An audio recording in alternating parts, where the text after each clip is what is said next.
All right, good evening and welcome everybody to the fourth Let's Talk Columbus for 2020, which is it's been an interesting year. We've been doing these Let's Talk Columbus town hall meetings now virtually for the last about 9 months, and we thank you for your participation. That's what this is all about. It's an opportunity for us to bring people from the government uh, into your living room and allow you an opportunity to ask any questions that you may have about your government, about government operations, and we should have the people here that will be able to answer your questions.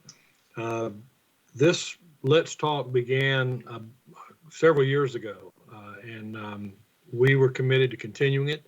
We've been doing it throughout the year or last year on site in different areas of our community so that we could be accessible to all different neighborhoods.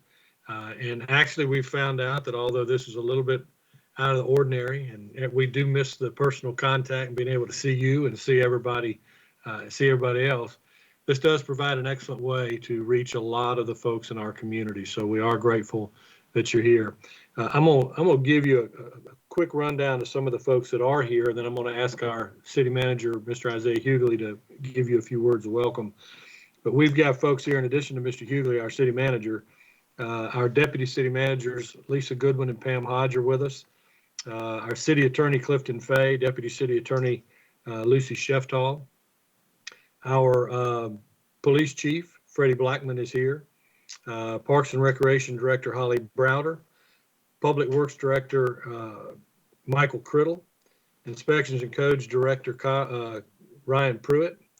Kyle McGee, who's an Assistant Public Works Director, and Drayle Short, Assistant Director of Fleet Management Manager. Donna Newman, our engineer, is here. Nancy Bourne, who's done an outstanding job during this election season, the head of election and registrations. We also have Asante Hiltz with the Department of Public Health. Tiasa Johnson, the assistant to the city manager. I think I saw Rick Jones, our planning director, and Rosa Evans, our director of Metro. Now, we may have some other individuals here that just weren't on the list that was handed to me, but this is sort of a who's who of the people in this community who can try to provide you with information on almost any service that you could ask us about. We also have an amazing young guy from our Muskogee County Tax Commissioner's Office, our moderator, David Britt. And David is going to use a number of questions that many of you have already sent in over the past week or so. And we'll also be allowing and pulling questions that are submitted. That it'll be our Facebook page will be monitored so that if you have a question tonight and didn't get an opportunity to send it in, you can enter it, and if we have time to get to it, we will. So with that, I'm going to ask Mr. Hughley to make a few remarks, and then we'll turn it over to David Britt. Thank you, Mr. Mayor, and good evening to those of you who are participating with us in this last Let's Talk with the Mayor of the year 2020. And I will simply say to you, and we could say together, what a year 2020 has been for all of us. But I just want to welcome and say thank you to the Columbus Consolidated Government employees and for your creativity, for innovation, for your dedication and commitment to serving the citizens of Columbus, Georgia during this pandemic. And I do want to say thank you to the citizens of Columbus who have endured 2020 and the pandemic, and we are still trying to see our way clear as we prepare to go into 2021. But the citizens, many of them were very understanding regarding the executive orders that came down from the mayor. And I think because of the mayor's leadership and the leadership of our elected officials with those executive orders and the decisions that they made regarding facilities have kept us safer in Columbus, Georgia. We have done well here in Columbus, Georgia during the pandemic, but it was all of us working together. And I think as we go through this meeting, we'll hear more about how we've done in Columbus, Georgia during the pandemic. But welcome to this last meeting of the year 2020. And we look forward to your questions and the discussion. Welcome. Thank you, Mr. City Manager, and good evening and happy holidays to everybody. Mr. Mayor, we will start with a question about the SPLOST. What is the status of the next SPLOST vote? Thank you, David. Well, as you recall, this last year we've been working on listening to the citizens and trying to come up with some alternatives for providing for a new government center. The one that we're in has had a number of issues that have caused us to spend a lot of money to try to make sure that people are safe as they come in. That is always our number one priority. But there are some things that were going on with that building, and that the judges were having some challenges that they were facing, and the citizens were letting us know that they wanted a newer, safer facility. So as we took a look at how best to do that in an economical way that provided for all of the needs of our community, we recognized that after many public hearings that we had gone through traveling around the community, we realized that the best logical way to try to pay for that building would be with a special purpose local option sales tax. That way we would allow people who visit our community, use our roads, work in the companies located in Columbus, would have an opportunity to participate in paying for that. We also had a very long list of maintenance issues and needs. Just if you live in your house for 20, 30 years, you're going to have to do a little bit of refurbishing. And we've got tremendous facilities in our community, but many of our parks and recreation locations, many of our fields, our attractions needed some attention.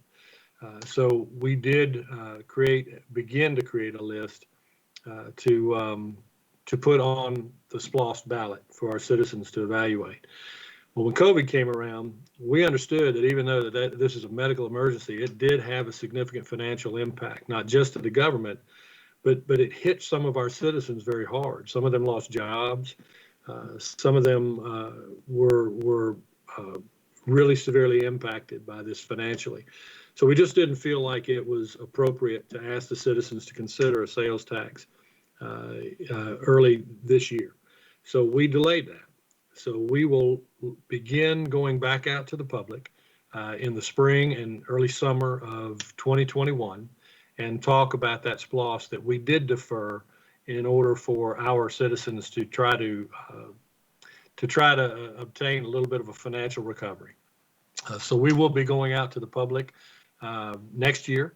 Our needs haven't changed, and the desires of the citizens that we listen to have not changed either. Thank you, Mr. Mayor. Our next question, you spoke on the roads and you spoke on repairs as it pertains to the city building. One point of concern is repair of the roads. This is an engineering question. What does Columbus need to do to fix these roads? And there's also concern about which roads seem to get fixed. What does Columbus need to do to fix its roads? And how are the streets selected for resurfacing? Good evening. Yes, the way the streets are selected for resurfacing is about every 5 to 6 years, the city hires a consultant to come in and they ride each and every road within the county, and they look at the different deficiencies and distresses on the road, and they give that road a rating. Now, this is done intersection by intersection, so it's not just the whole road at one time. It's each intersection and each segment of road is evaluated. And so when we get the funding for roads, that's approved annually in the budget as part of the budget process, then we have another program that we use that allows us to take the dollar amount and look at the different roads within a certain range. And right now, I'll say that we're resurfacing roads within the low 30s. which is not good. That's a low rating for a road. It's 0 to 100, with 0 being totally needs to be reconstructed and 100 being a brand new road.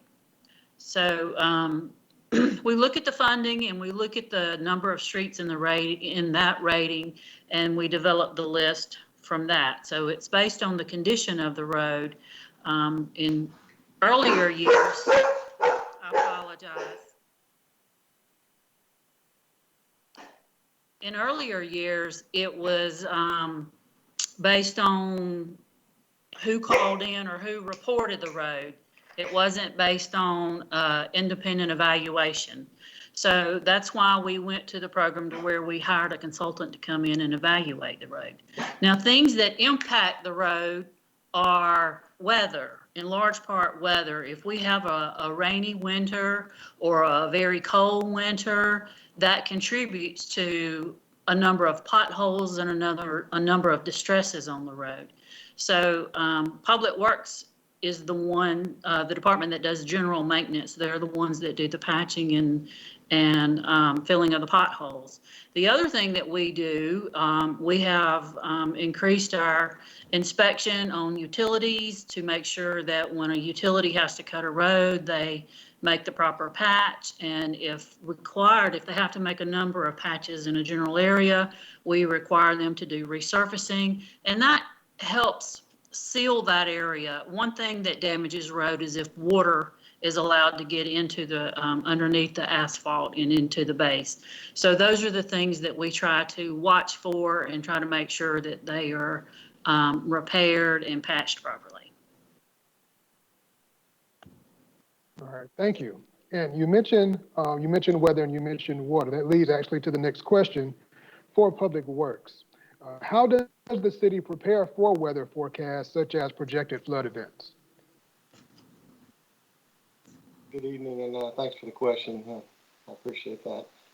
There's a process that goes into that, and thankfully nowadays we are in a situation where we have longer range forecasts. We have warning of events that come to Columbus. We're not a coastal city, so thankfully we know when there are large rain events going to come here and what the impacts are going to be, or what the projected impacts are going to be. We don't always get it right, but they're generally fairly close. So we've got some time to prepare for these events.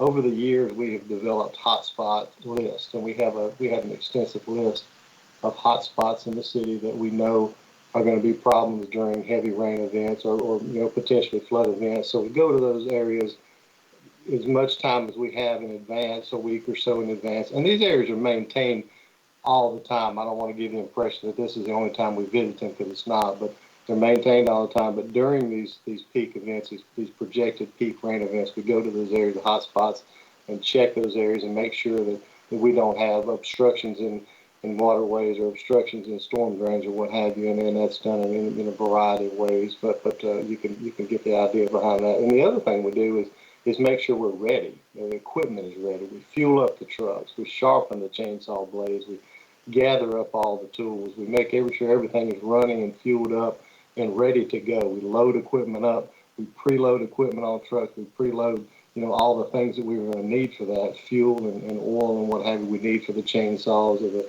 skid steer or whatever it is we're going to need.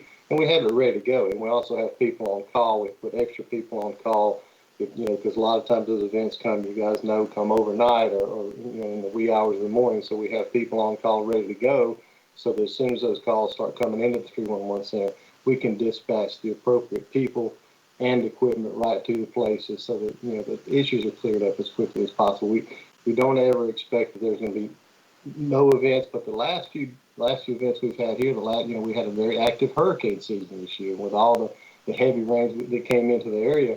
We did very well. We had very minimal flooding. We had just a few road flooding. I don't think we had any structural flooding at all. So we did have a few downed trees, and those were cleared away off the roadways pretty quickly. So that's basically how we prepare for that and how we respond to that. All right. Thank you, Mr. Thank you, Mr. Criddle. And I'm going to ask to our city department leaders, if when you come on, if you would give your name and the department that you're over. I think most of the public is familiar with Mayor Henderson and City Manager Hughley, but we want the public to put a face with the name of the people that are doing great work. And I know Public Works, you guys are always to be commended. You guys are out there when nobody else is out there and when everybody needs you. So we appreciate the job that you and your team are doing, Mr. Criddle. Mr. Mayor, my next question is for you. It's regarding streets littered with eviction trash. Many of our streets are littered with eviction trash. What can we do to address this? Thank you, David. Yeah, we've actually had a couple of initiatives that we kind of put in place right before COVID hit. Some of them we're still moving forward with. We had actually pulled together a number of the companies that are landlords in our area, and we had asked them to help us come up with some solutions. Because what'll happen is if there's a dispossessory filed and then they have to evict somebody, they'll move the stuff, the belongings of the individual to the curb. Well, if they're not there, the minute the authorities leave, people will come pick through it, and within hours it's scattered across 2 or 3 blocks. And it's a really bad look for our community. We're going to do whatever we have to do to try to fix it. We've actually been working with our city attorney, and we're also working with the landlords to come up with some solutions so that the items, number one, they'll, if there is an eviction, and it's very unfortunate, but when they do occur, if we can give them a specific time, then they will know they've got a certain amount of time to get their belongings and move them out of the house.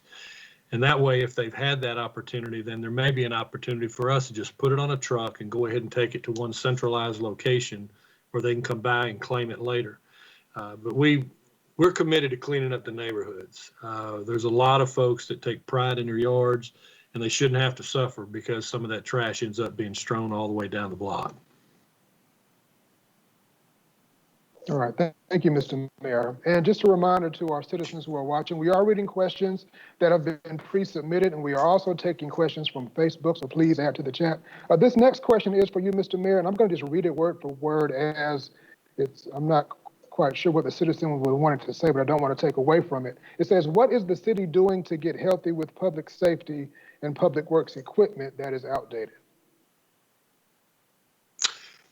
Yeah, that's a great question. You know, we've had some additional challenges because we've had some sheriffs, Muskogee County Sheriff's cars and some Columbus Police Department vehicles that have been purchased. But because of the slowdown, manufacturing has ground to a halt in many areas. So we've had cars that we've paid for, and they've been waiting. We've been waiting on them now for almost a year.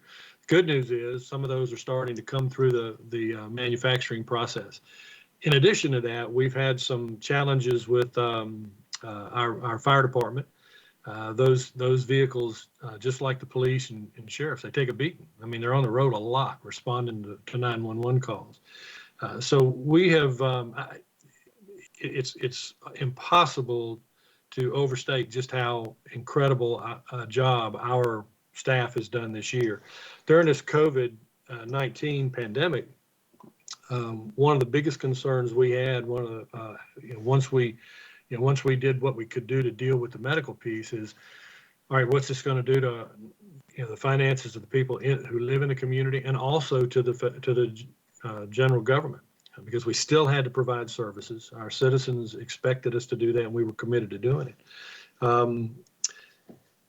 We were concerned about sales tax. We were concerned about revenues, and we did take quite a dip the first 2 months of the pandemic. Half of March and all of April, it really was a pretty sharp drop off. But ever since then, because of the great work of our staff and because of the way our community has rallied around following CDC guidelines and been able to move safely around the community, our sales tax has not been hurt nearly as badly as we had anticipated. So we have, through the management of the finance area with under our city manager and our finance director and our deputy city manager, we were able to hold in reserve some money that we were hoping to spend on some of this equipment. So we have been able to order. I think we ordered, Mr. City Manager, you may want to help me out. I think we ordered 8 recycling trucks that could also be used for household waste. We ordered a couple of grab-alls. I know people have been concerned about their yard waste. Sometimes it's a day or 2 or even a week late being picked up. And that's largely because of the impact of the virus on our staff and on the overwork of our grab-alls. So we've got a couple of those coming. We were also able to place an order for 2 fire engines that are going to get us to a position where our older ones will be used as backups and we'll always have something in reserve. And we also purchased a couple of ambulances because the reason we focused on public works and public safety is because these are items that are going to really lead directly to the safety and the health of the people in the community.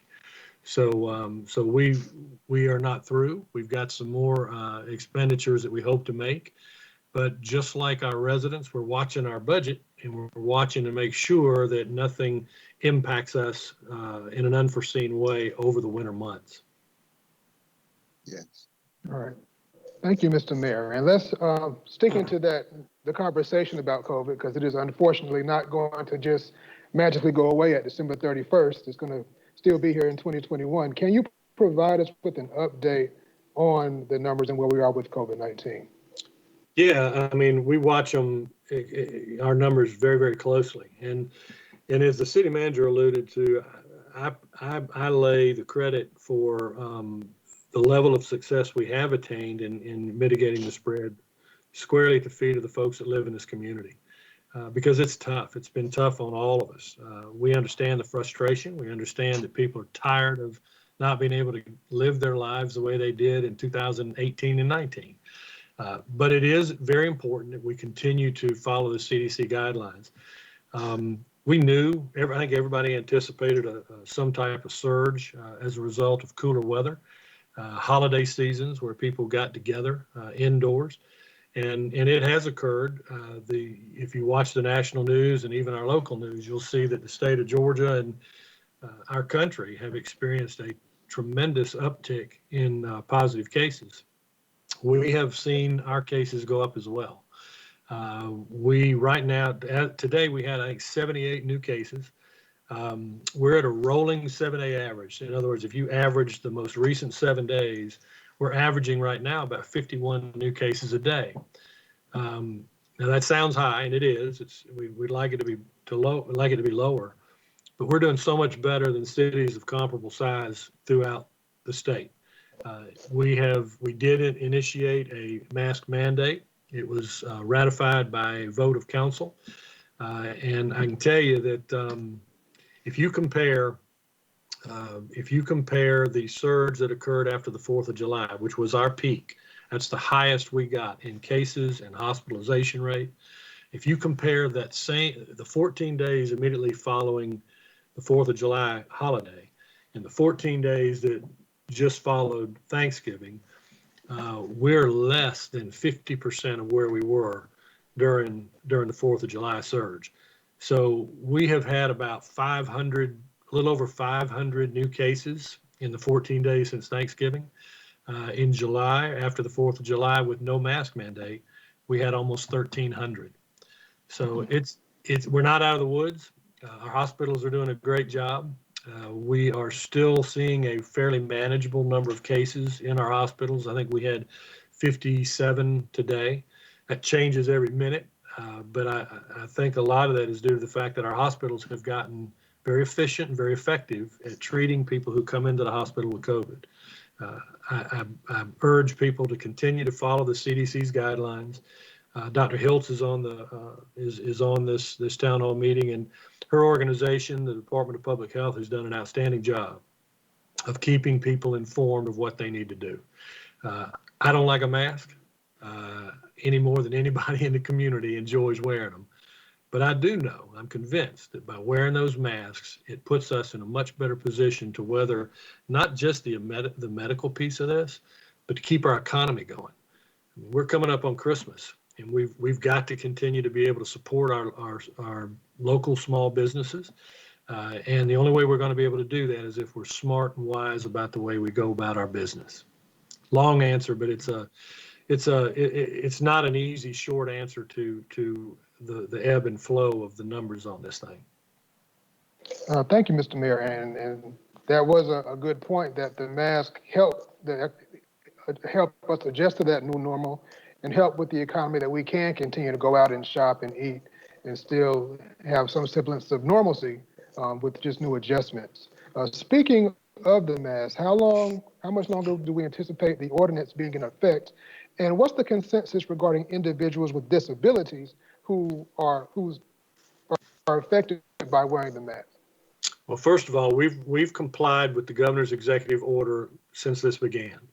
And his executive order sets a threshold of 100 cases per 100,000 individuals who live in your community over a 14-day period.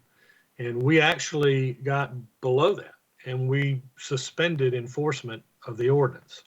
We didn't take it off the books because we didn't want to have to confuse the citizens by going back and forth, putting it on, taking it off. It did go back above that 100 threshold, and we intend to keep that mask ordinance in place until we get back below 100 and feel comfortable in the fact that we don't anticipate it going back above it anymore. The masks, we are enforcing them. The police department and all of our law enforcement personnel will start with a warning. They'll give you a mask. They're not. The objective here is not to fine people. It's not to embarrass people. It's simply to say, hey, we do have a mask ordinance in place. I see you forgot yours. Here's one you can wear. Now, if they refuse to wear it, they can be cited and fined up to $50. Now, if you have some type of breathing issue, my recommendation is just to be safe, get your family doctor to give you a note to verify it. But even if you don't have that, if our police officer asks you to put a mask on and you've got some type of medical condition and explain that to them, they're not going to cite you. They're just going to ask you to try to stay 6 feet distanced, socially distanced by 6 feet from anybody else around you at the time. So we're not here to try to make life difficult for people. We're here actually to try to ask you to help us keep the majority of our community as safe as possible. All right. Thank you, Mr. Mayor.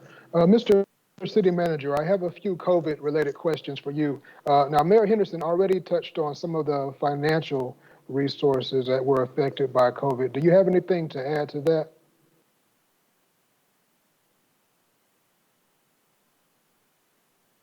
You're on mute, City sir. Manager, I think. You're on mute. Muted. Yes, There we go. I do, and I'm reluctant to say some of the things that I'm about to say, but the pandemic has not affected the financial resources of the Columbus Consolidated Government at this point. Though, as you've heard the mayor express about citizens, it's been devastating on many of our local citizens and local businesses. As it relates to the CCG, the Columbus Consolidated Government, we were fortunate. You heard us talk for weeks about the CARES Act, and we were fortunate enough to receive $10.2 million in CARES Act allocation for COVID-related expenses. And I'm going to give you a few other examples. Metro Transit System received $6.9 million from the Federal Transit Administration. Community Development Block Grant received $2.1 million from Housing Urban Development. Our Columbus Airport received $1.2 million from the Federal Aviation Administration. Public Safety received $339,000 in JAG money, a grant from the United States Department of Justice. Our Fire EMS received $170,000 assistance to firefighters grant from FEMA, Federal Emergency Management Agency. Our Workforce Investment received $460,000 for dislocated worker program.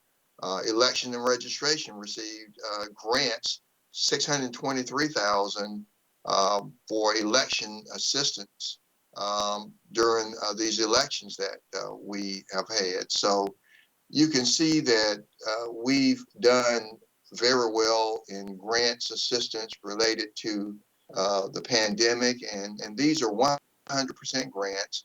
They require no match, and they do not require that we pay that money back. And so that's one example of the fact that we've done fairly well during this pandemic as it relates to our financial resources. Um, there's another example that our finance director shared at City Council um, on Tuesday night this week. It has to do with our concluding our fiscal year 20 audit. We are projecting to end our fiscal year 20 at 102.7 days in our fund balance reserve, which is equivalent to $52 million. Though these numbers are not finalized, as she told council on Tuesday night, and could change. But we ended fiscal year 20, as we can see right now, which was June 30, 2020, during the pandemic. We ended it fairly well. We had a few revenue sources. The mayor mentioned sales tax, but we had a few revenue sources that came in significantly over budget, which is a good thing when revenue comes in above what you budgeted. The mayor mentioned sales tax, but we had projected 34.8 million in sales tax. We received 37.4 million. That's a $2.6 million difference that we received in sales tax, which is great for us. In insurance premiums, we received $910,000 more. Georgia Power franchise agreement, we received $1 million more. In occupational tax, it was up. We received $600,000 more. In building permits, they were up $390,000 more. The Muscogee County Prison inmate subsidy was up $400,000 more. And our motor vehicle, as you know, the tax ad valorem fees came in, Mr. Britt, $6.7 million more than what we projected. So we received during this pandemic year $12.6 million more in revenue than we anticipated. And so again, I'm hesitant to even say that because we're still in the pandemic and we don't know what the future holds. And I got to pause because I did say this at City Council on Tuesday. During this pandemic year, one final point regarding the question. As our fiscal year ended on June 30, 2020, there was a report that came out from the Wallet Hub, the June 29, 2020 edition of Wallet Hub, that recognized the best and worst run cities in America.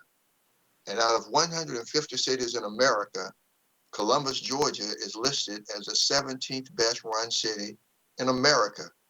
And that designation came during the pandemic in their June 29, 2020 edition. So when viewers get a chance and the listeners, Google best run cities in America to read the June 29, 2020 Wallet Hub news story that shows that we are the 17th best run city in America. All of this happened during the pandemic, and it's just good news for us, but we realize the pandemic is not over. So again, you can see that the city government has done very well during the pandemic relative to our financial resources. So I have a lot to add to what the mayor had said about financial resources during the pandemic. All right, thank you, City Manager, for that, and congratulations to you and to all of the department leaders for your job and for your works and for your efforts during this pandemic, making that happen. Mr. City Manager, one more COVID-related question, and some of our readers and viewers are going to say, well, now that you all have all this money, when are you going to open up the recreation facilities back? Well, and I will yield, and that's another reason I was reluctant to say it. But the mayor mentioned the need for public safety equipment just a few minutes ago, and public works equipment. He mentioned that much of that equipment is on order, but at Tuesday night's at Tuesday's council meeting, the mayor also mentioned to council as we gave this financial outlook about the 102.7 days in the reserve fund. The mayor mentioned that we're going to purchase a ladder truck, an engine, 2 ambulance units, 8-side loader, garbage trucks, vehicles. That equipment, we're in critical need of that equipment. So that's one thing we're going to be doing with that money that will bring that reserve down some. But we are fortunate that we have, and that we have those critical needs, that we have a financial resource that we can go to without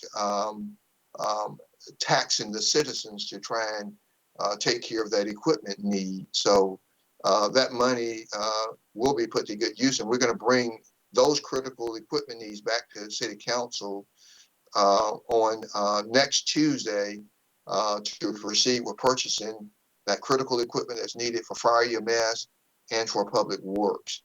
And so you may have asked me another part of that question, but I wanted to make sure that it's clear that the money is not just going to sit there. And I want to be very clear that we don't use fund balance reserve money for day-to-day operations.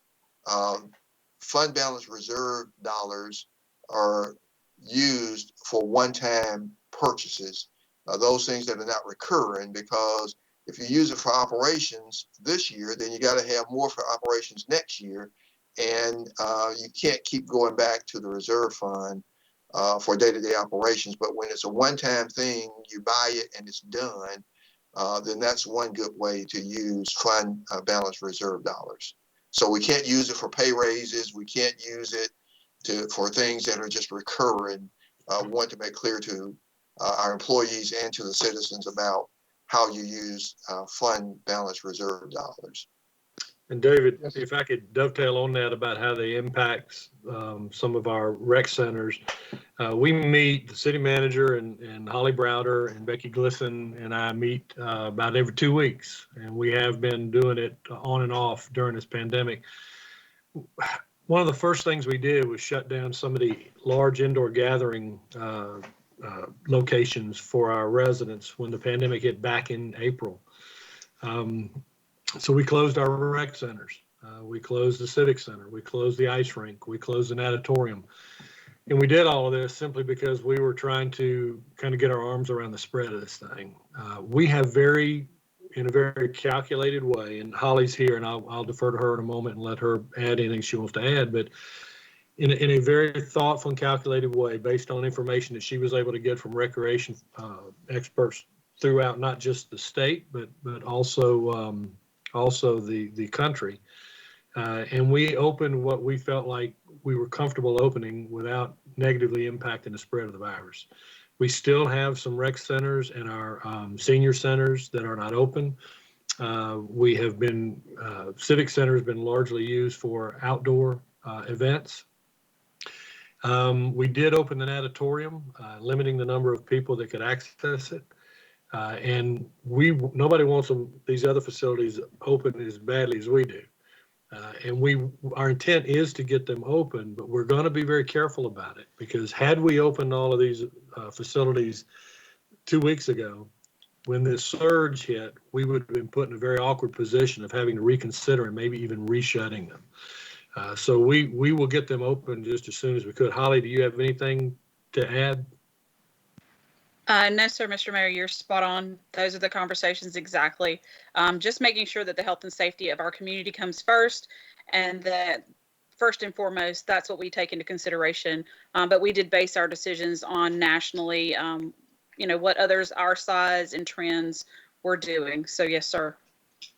And I know Dr. Hiltz is here from DPH. We have relied on their advice and their expertise and made sure we had any guidance that we obtained from them in writing, and we've really not deviated from some of the guidance they have given us.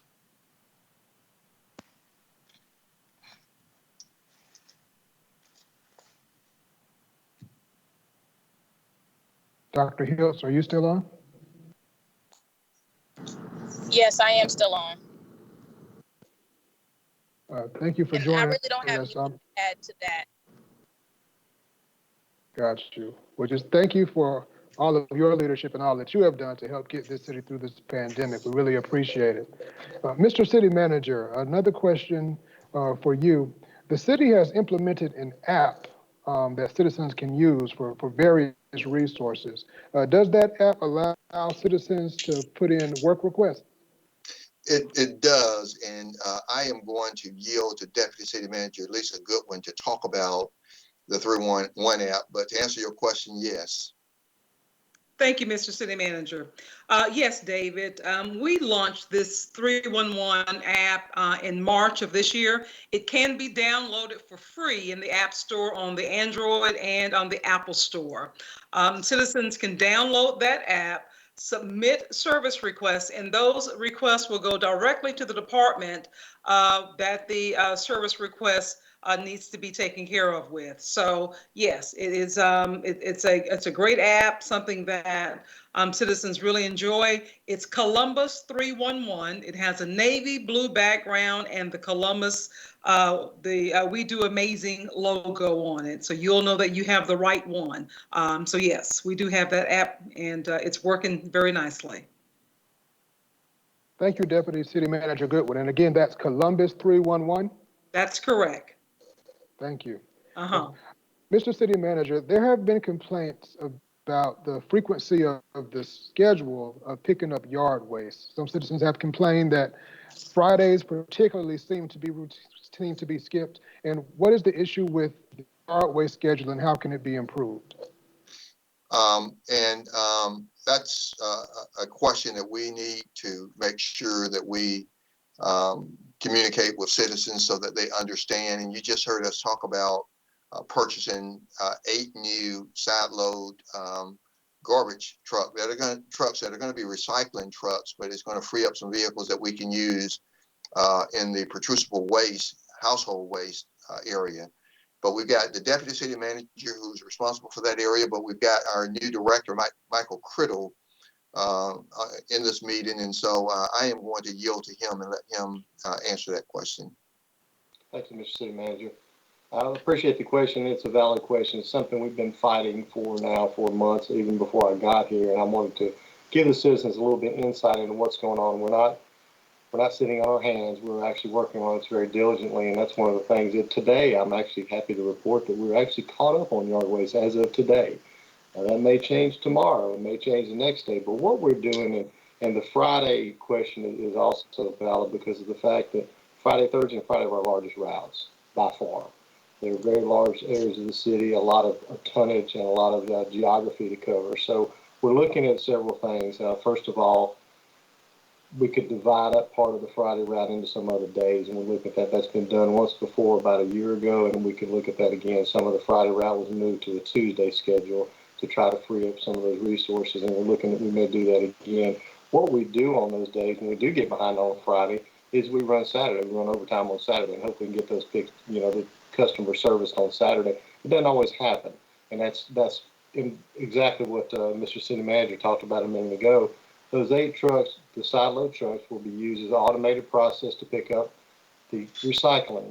But what that does, it frees up 8 trucks. So we've had a hard time keeping trucks on the road because we have run them so hard. The COVID has hit everybody, including the people who repair our trucks. We have an outside company that comes in and does some of the more extensive repairs on our trucks, and they've been hit 2 or 3 times with different bouts of COVID. So, and it sounds like a little bit of a cliche, but that's exactly what has happened. And so we're working towards that. We've got, like I said, today we're caught up on yard waste. We're 2 days behind on bulk, but we intend to get those caught up, and we run Saturday and Wednesday to get those routes caught up. But when the 8 trucks get here, it's going to be a godsend for us because it's going to free up those resources and allow us to service our customers in a more timely manner. Thank you, Mr. Criddle. And I could imagine that with so many more people being at home, so many more people quarantining, that there's a lot more waste than usual. Am I correct? Yes, sir, that's absolutely correct. What we've seen is a drop, nationwide, we've seen a drop in the commercial volume because people are working from home.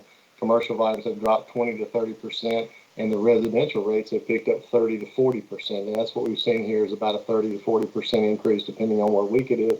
And that does have an impact on the route schedule because of the fact that you have to go to the landfill and empty the truck more often. There's issues associated with it. that we're having to adjust to. No one would expected this, including us. And I think that Mr. City Manager alluded to this earlier. These trucks are not, you can't go down to the dealership and pick one up today like you can a Camry.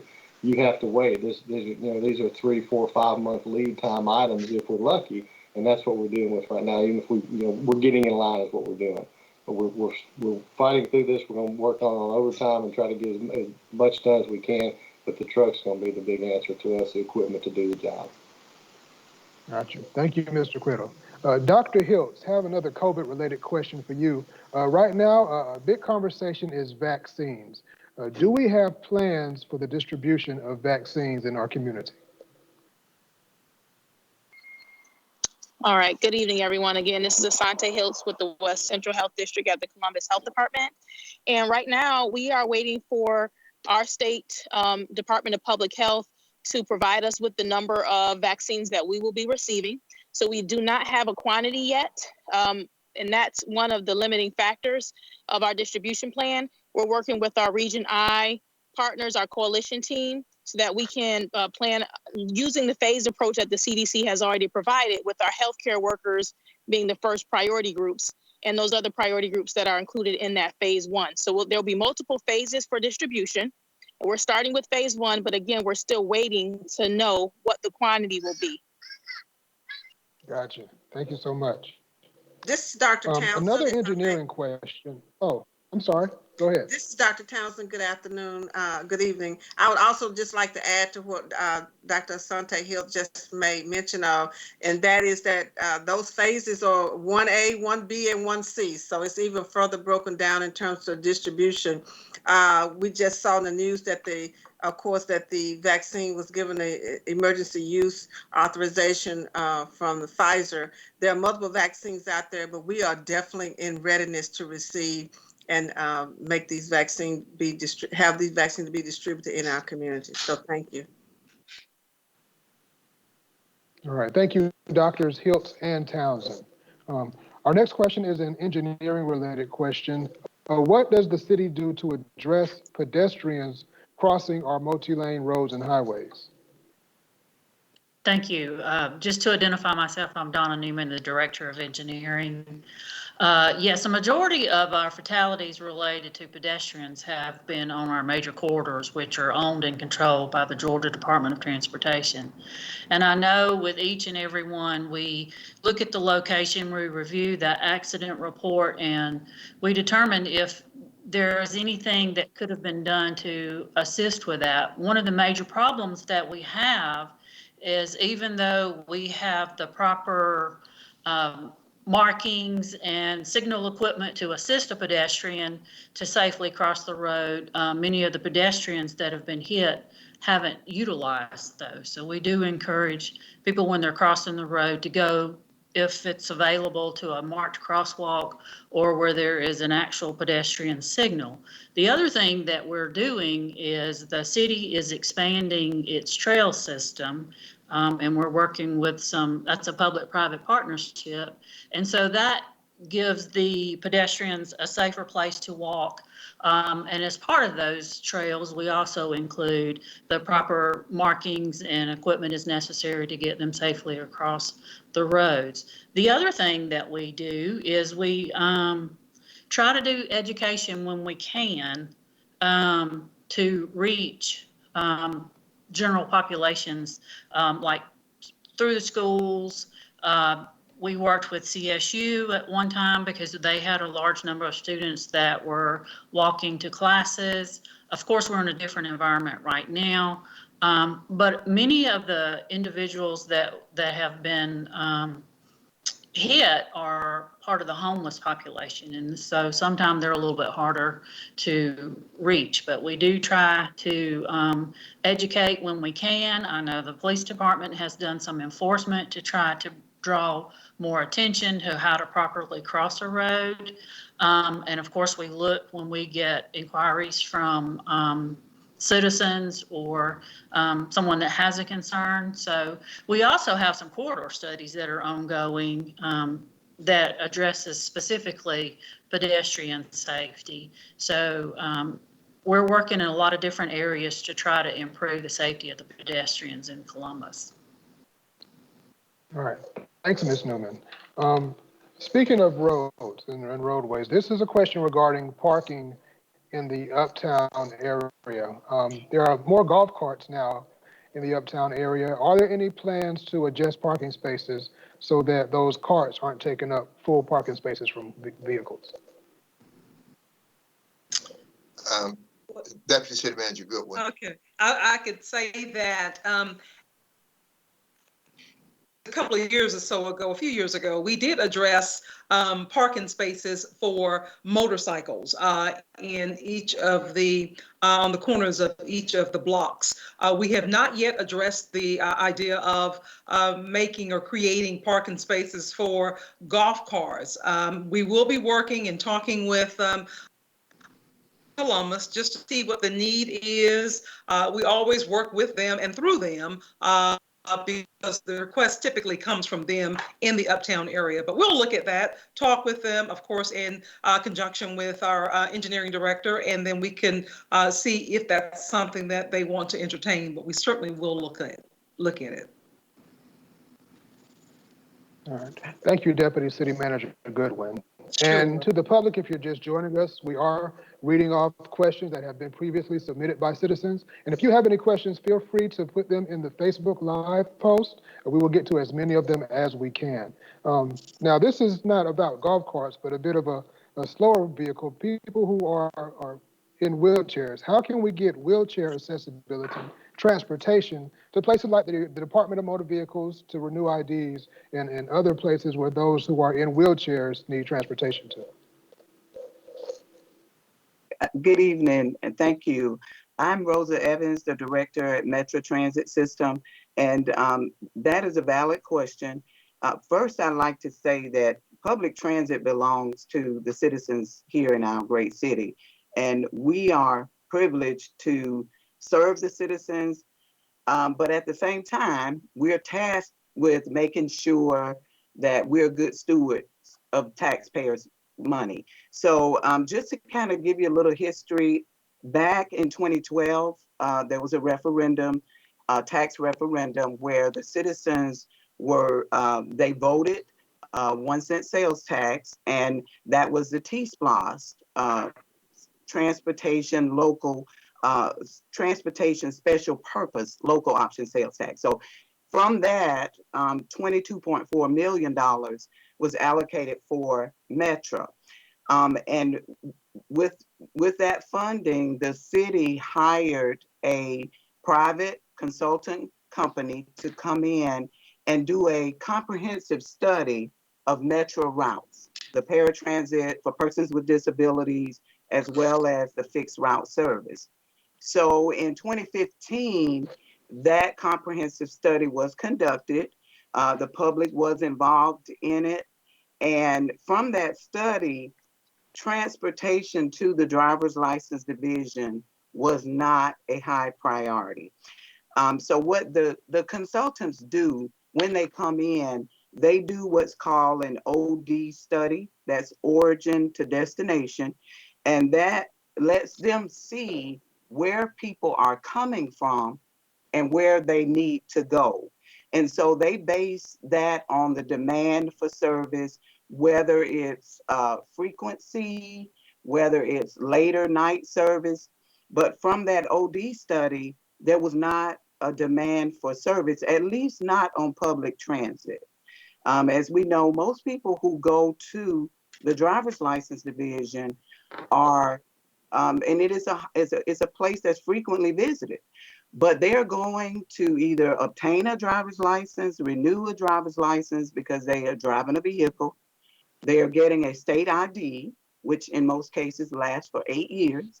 So most people don't renew those items frequent enough for bus transportation. And so that was not one of the high in demand areas that our citizens who use public transit said that they wanted to go. Yes, there we do. It's a valid question. We do from time to time get those requests, but typically it's not from our traditional, our everyday transit customer. And David, if I could dovetail on what Ms. Evans was saying, she's exactly right. To be able to have a regular route that runs every day out to the Driver's License Bureau is probably not the most effective way of spending the dollars. However, we have a mayor's commission on persons with disabilities, and we have town hall meetings with them once a year. And that is an issue that has come up because that state ID in many instances, if you've got somebody who's got mobility issues, they are in a wheelchair or they have a tough time getting around, they have to have that state ID in order to go apply for a job. And here in Columbus, we want to do everything we can to make sure people who want to get a job are able to do so. So we've had some conversations about perhaps not putting a route in, but because the trips are so infrequent, perhaps designating a once monthly or maybe even once a quarter, a smaller transit vehicle that would be wheelchair accessible to make a trip kind of an as needed deal. Have people call ahead, sign up, get on that, and then we would be able to accommodate them. But that would be done locally by the local consolidated government, not necessarily as part of an overall transit plan. But it is something that we have had communication about, and we're determined to try to find a way to give access to these individuals who need to get that ID so they can get to work.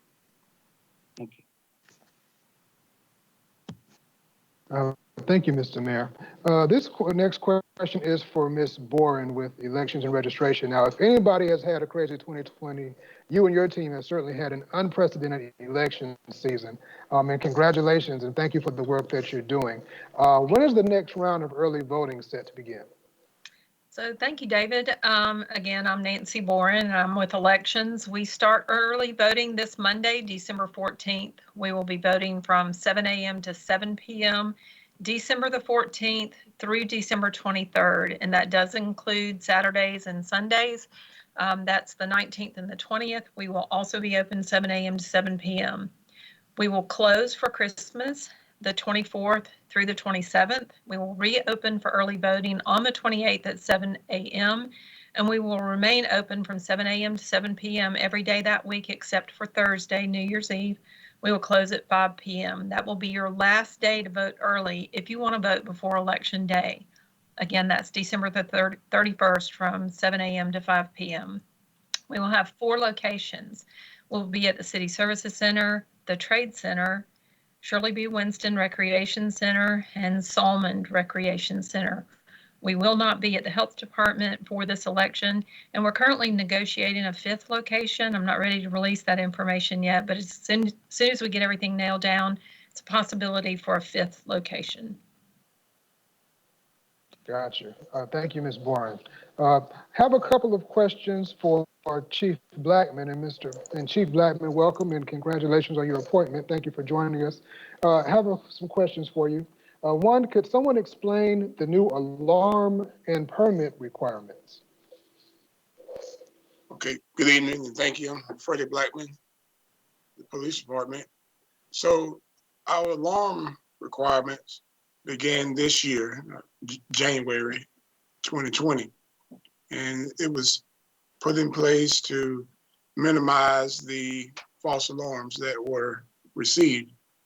So the users who were already had already installed alarms prior to January the 1st, they were not required to pay the $35 registration fee to register their alarm if they would register their alarm within the first 90 days of the new system. And so there is a $35 fee if that was not done. So in order to register the alarm, anyone can go to the online registration method, and that's at www.crywolfservices.com/ColumbusGA. So this is a third-party vendor that works with the city in order to manage the alarm fees. There's a phone registration option as well. And so a person can register by dialing 833-281-8741 to register by phone. Of course, if someone wants to mail in a registration, they could contact the Columbus False Alarm Reduction Program at P.O. Box 931713, and that's in Atlanta, Georgia, and the zip code is 31193. All right, thank you. Another question regarding the alarms. What constitutes, excuse me, first, is there a cost to register? Yes, it's a $35 fee to register the alarm. And as I stated before, if you're a prior alarm user, if within the first 90 days, that fee would be waived. And but no alarm registration is considered complete until the $35 fee has been paid, if it applies. Got you. And finally, regarding alarms, what constitutes as a false alarm?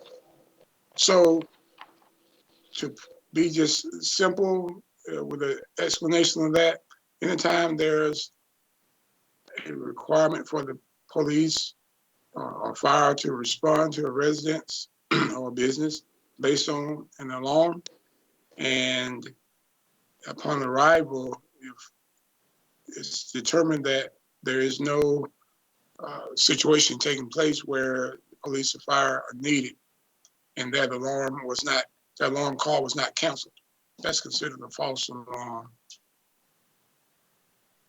Gotcha. Thank you. Another question, Chief Blackman.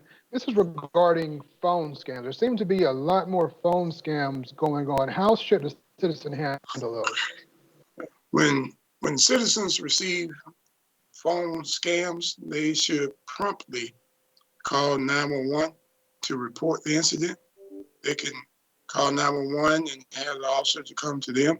Of course, if they wanted to, the person could come to our public safety building, and the officer would meet them here. But those would be the ways in order to report the incident, and it should be reported to allow our officers an opportunity to follow up to see if it's possible to develop any leads from those cases. And plus, we'll be able to get the information out to the public when we identify scams that are taking place, so others will be aware. Gotcha. Thank you, sir. People want to be able to provide tips to law enforcement, but they do want to remain anonymous when they do it. How can they go about providing tips while staying anonymous? Right. So when individuals want to provide tips to the police department, of course, we have our Crime Stoppers number, 706-653-3188. Also, we have links on our police department website where an individual can utilize the links like TipSoft to submit a tip. They can even go to that site and text a tip to our officers, and it would be from an anonymous standpoint, or even call 911 and communicate the information. And of course, the dispatcher will receive the information and forward that information to the appropriate area. Thank you. Now, we're in the holiday season. What are some tips to stay safe during the holiday season? So during the holiday season, we know it's a very busy time. So we want to encourage everyone to just be aware of your surroundings. If you're out driving, as much as possible, if it's possible, try to avoid driving alone, especially at nighttime, and ensure that you keep your vehicle doors locked and your windows closed. It's a lot of times you're in and out of your car. So make sure if you're going to be out of your car, set your alarm on your vehicle. And if you're shopping at nighttime, to make sure you park in a well-lit area. Of course, if you're going to be using the ATM machine, you want to make sure that you use one that's in a well-lit area. And you really want to be able to protect your PIN as you enter that information. And definitely you don't want to carry too much cash on hand. If you're out shopping, just try to use daylight hours and avoid being flashy or wearing a lot of jewelry when you're out and about. And if you can avoid carrying a purse or wallet that's exposed, avoid doing that. And you also want to make sure that if you make purchases, make sure you lock your purchases in your trunk of the vehicle and so they're not seen through the vehicle. And if you are out mingling with others, and I would strongly recommend that you select someone as a designated driver to ensure that everyone will be able to arrive to their destination safely. If there is no designated driver, we should definitely make alternative plans for that person not to drive until it's safe to do so. Gotcha. Thank you, sir. Regarding citation, I have a bunch of questions for you, Chief Blackman. So just thank you for being on this line. This is a lot of people have a lot of questions for you. How do people pay citations? Okay, so citations can be paid. Of course, there are different types of citations. Citations can be paid through Recorder's Court, and they can go to 702 10th Street and make payments, or they can make payments by phone by calling Recorder's Court number 706-358-4232. And then there are times when individuals may have like a parking citation. Those citations there are drop-off points for those citations through either the public safety building or even at the parking garage across from the River Center. All right, thank you. I have some questions also for fire and EMS. Mr. Mayor, I'm going to defer these questions to you. One of the questions, why does a fire engine show up on a medical call for service? Thanks, David. Yeah, Chief Scarper sent his regrets at not being able to attend this evening, and anything that we're not able to answer, we'll try to get those answers and post them on our Facebook page. But really, right now, the reason the engines respond is in many instances, they can get there much quicker than an ambulance can. We have almost the entire staff has some EMT training in addition to their fire science abilities. And we have a lot of paramedics, so we can typically provide basic and advanced life-saving measures on anybody in response to a 911 call. Many times they can get there and they actually head off the ambulance if they're able to triage the individual and they do not end up needing transportation. Gotcha. How many calls does fire EMS respond to? Oh man, I'm gonna get you that number. I'm sure the chief had told me, but I don't know. I don't remember. I know that listen, our police department and our fire department respond to 911 calls. And I know that the police at one point had an astronomical number of 911 calls coming in requesting assistance. But I will take this opportunity to plead with the motorists of our city to be aware of your surroundings in a different way from what Chief Blackman was talking about, and making sure you pay attention to if you hear that siren or you see those lights to pull over to the right and let them get by so that we don't have another unintentional accident. Thank you. Do you know what the #1 cause of fires is in Columbus? Actually, I do. The chief and I were talking about this. For the last, I think, 2 or 3 years, it's been unattended food that's being cooked. Somebody will leave the house, think they're going to leave for just a minute, leave something on the stove, and that's typically where the majority of fires start. Gotcha. Chief Blackman, a few more questions for you now. Of course, 2020 has been a large year for police reform, and there are several questions around that area. One, talking about de-escalation, how should someone make a non-emergency police report? If someone wants to make a non-emergency police report, they could call 911 and have the police officer respond to them, or there are, depending upon the nature of the call, there are options, for example, like for that dispatcher to forward the call to a report taking desk, and the officer may be able to take the report over the phone depending upon the nature of the call. Got you. Regarding use of force, how many use of force incidents has Columbus had in 2020 compared to 2019? Well, in 2019, our department investigated about 108 use of force incidents. And so as of September this year, and we have to account for the reports as they come in, because there's a process in the investigation of reports. So sometimes reports are coming in with maybe a 2 or 3 month lag, because it takes time to investigate the report. So as of September, we have investigated about 48 use of force incidents this year. Got you.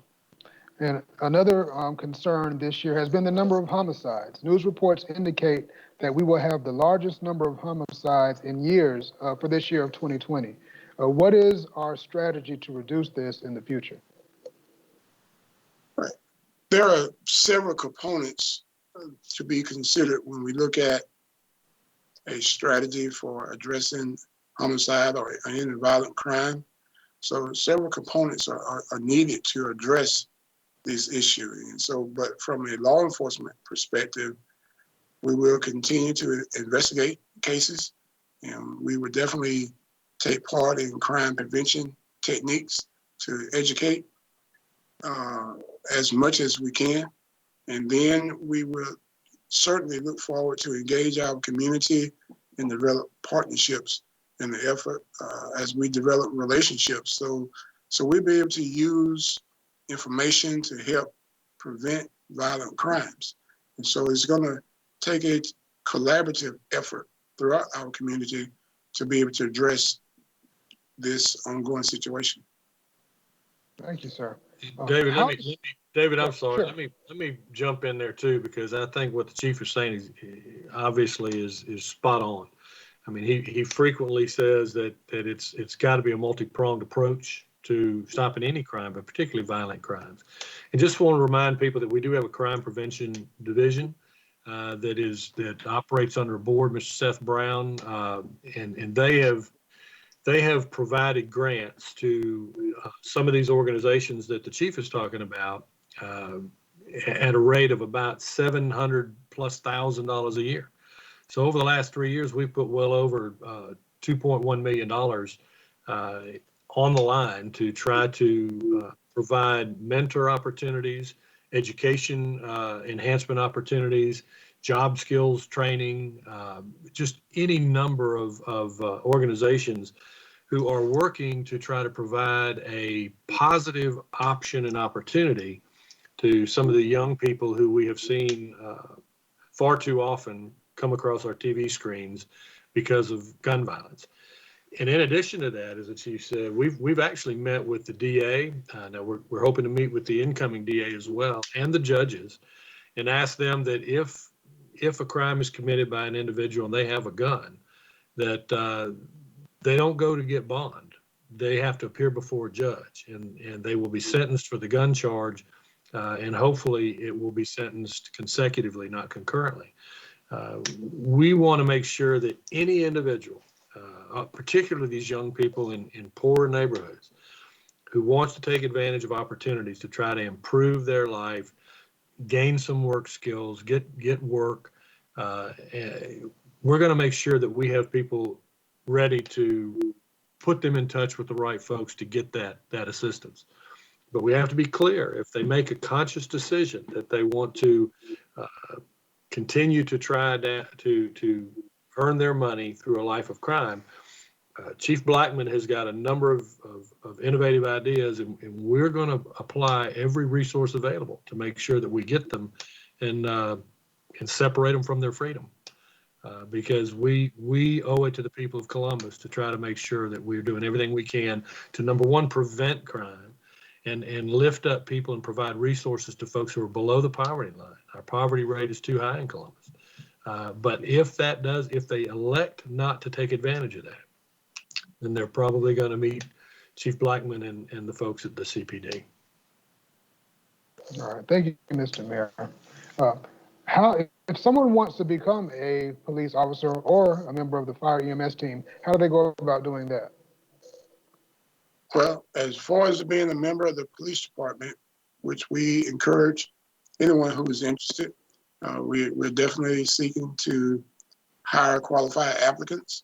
You can visit our website at www.columbusga.org/police and click on our recruitment tab and follow the links from there. Or you can also go to policeapp.com. And of course, you'll be able to click on Georgia and then Columbus Police Department from that particular point. So even if you are just in the area of our public safety building and want to stop into our office, our recruiters will be available to assist you in our public safety building if the person wants to apply in person. Gotcha. Thank you.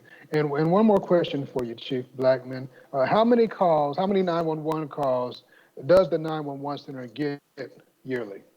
Well, as the mayor previously stated, our 911 center is a very busy workplace. So in 2019, there were over 294,000 calls that were received into 911. And so far this year, we have received over 212,000 calls.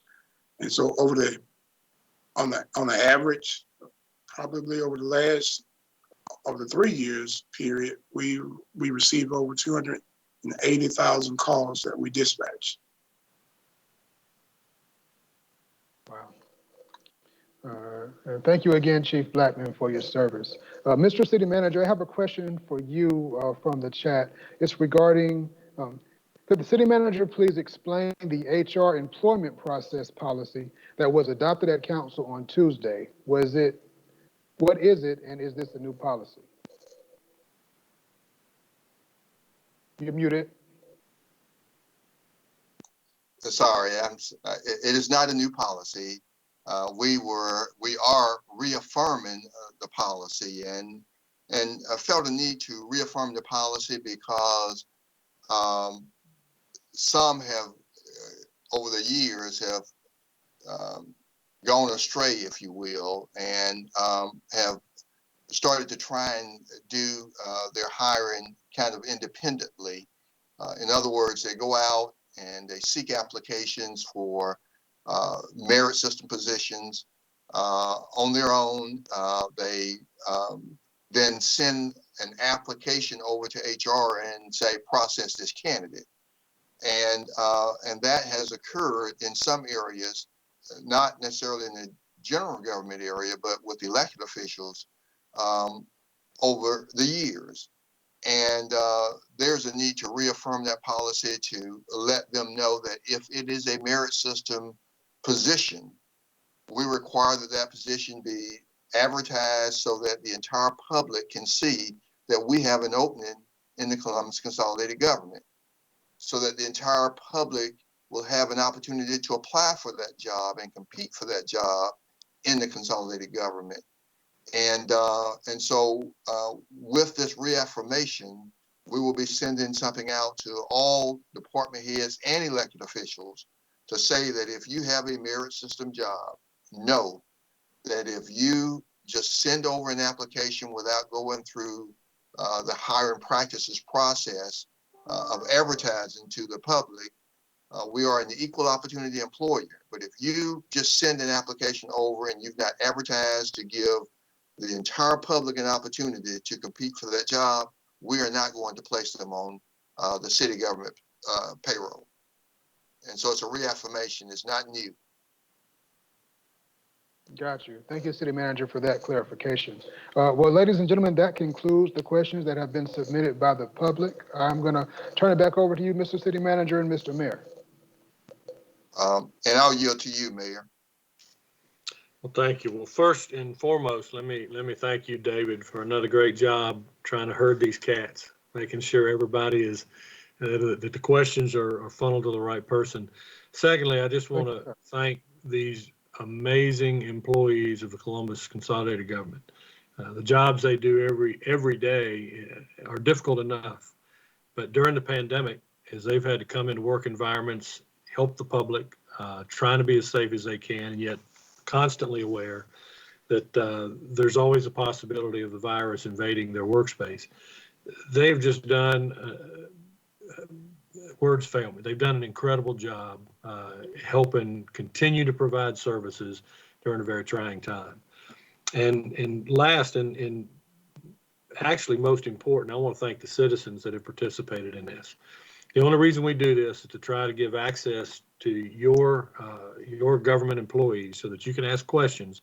And if you still have questions, don't hesitate to continue to send those in, because we'll get the answer back to you somehow. We'll post them. Don't forget to call 311 if you have an issue that you need help with from the government. And lastly, I'm going to make one final plea to you to continue to do what you've been doing. We know you've been under a lot of stress, a lot of anxiety. People are fearful. They don't know what's going to happen next with the pandemic. Some folks are struggling to try to make ends meet. So I would ask you all to remember your local merchants during this holiday season. If you can just swing by and pick up a gift card from a restaurant for yourself to use later. They're trying to continue to pay their employees and make sure that our community remains functional. So we do want to thank you for your participation in helping to keep the numbers down. We know the numbers are likely to get a little bit worse. We are counting on you to try to help us mitigate that as much as possible. And lastly, just thank you on behalf of the individuals with the consolidated government for the way you have worked to try to help keep this pandemic down. And that concludes our meeting. So again, if you have any further questions, you can call them into 311 or email them in. And David, once again, thank you, sir. Everybody have a good night. Good night.